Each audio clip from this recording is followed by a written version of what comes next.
मोगाच्या बाबा भयणीनो, शुभ वर्तमानांत आमी एक वपार आयकल्या. म्हाका दिसता तुवें जायते फावटी ही वपार आयकल्या आसतली आनी ताचेर विचार केल्लो आसतलो. पूण जितले फावटी म्हाका दिसता जेन्ना आमी ही वपार आयकता आमच्या मनांत एके भाशेन काळजांत नवे विचार येतात, नवो उजवाड येता. तर हे वपारीक जेजू आमकां सांगता आमी सगल्याक बक्षिचे. जितले फावटी आमी देवाशी वेता, जेन्ना आमी चूक करता, पातक करता, तितलेच फावटी देव आमकां बक्षिता. तर आमी देवाचें रूप घेवन एक भाशेन दुसऱ्यांक बखूंक जाय. पाप्स फ्रांसीस ह्या विशयाचेर असो विचार मांडटा.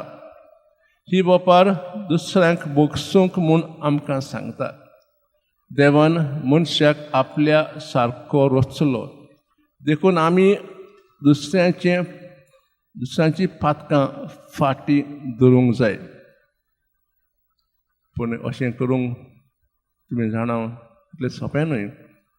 हो करून दुस्मानान आमचें नांव पिड्यार केल्यार, आमकां कसलें तरी अपमान केल्यार आमच्या मनांत एकदम राग येता, आमकां सूड घेवंक दिसता.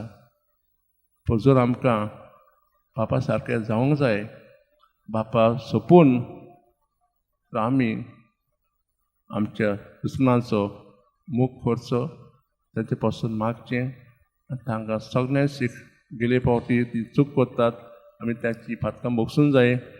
होच संदेश आज आमी देवा लागीं मागुया. इनास आमकां सांगता some other context, we must have a desire, at least the desire to forgive others.